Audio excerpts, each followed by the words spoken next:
అందరు ఎలా ఉన్నారు? ఈరోజు మన రెసిపీ వచ్చి చూసారు కదా, ఇంత పెద్ద పెద్దగా కట్ చేసుకొని పెట్టుకోవాలి. బెండకాయ, క్యారెట్, పచ్చిమిర్చి, ఉల్లిగడ్డ, టమాటా. దీంతో మంచి మనం చారు అయితే పెట్టుకుందాం. సో స్టార్ట్ చేద్దాం. ఇప్పుడైతే మనం స్టవ్ ఆన్ చేసుకుందాం. ఒక గిన్నె పెట్టుకుందాం. మందంగా కొంచెం పెద్దగా ఉన్నది పెట్టుకోవాలి. ఇప్పుడైతే ముందుగా దీంట్లోకి గిన్నె పెట్టుకున్నాం కదా, ఆయిల్ అయితే పోసుకోవాలి.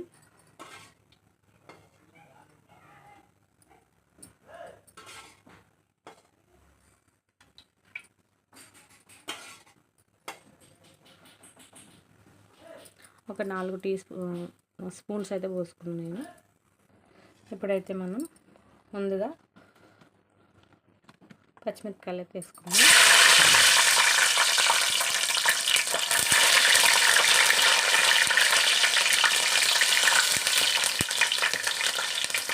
క్యారెట్, ఆనియన్, కరివేపాకు,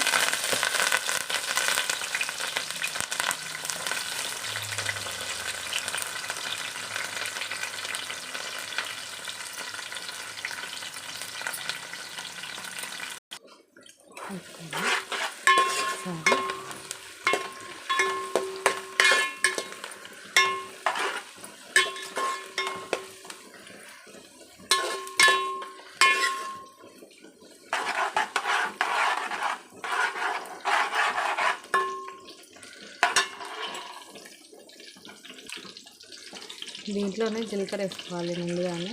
నేను కొంచెం అయిపోతే తెప్పించి వేస్తున్నా. ఫస్ట్ వేసుకొని మధ్యలో వేసుకున్నా ఏం కాదు. ఇదైతే ఉడికింది. దీంట్లోకి మనం అల్లం పేస్ట్ వేసుకున్నాం.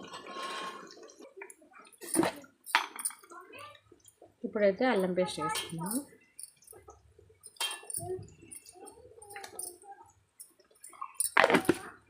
కలుపుకోవాలి. అల్లం పచ్చి వాసన పోవాలి.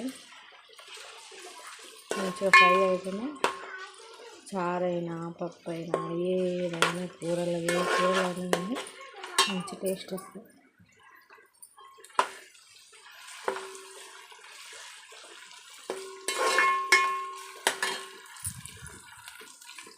అల్లం అయితే ఫ్రై అయింది, ఆయిల్ సపరేట్ అయింది. ఇప్పుడు మనం కొంచెం పసుపు వేసుకున్నాం. దీంట్లో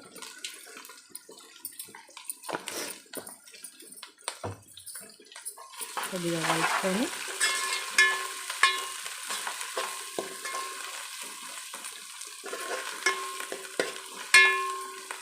ఫ్రై అయింది. ఇప్పుడైతే మనం కట్ చేసి పెట్టుకున్న బెండకాయలు అయితే వేసుకున్నాం.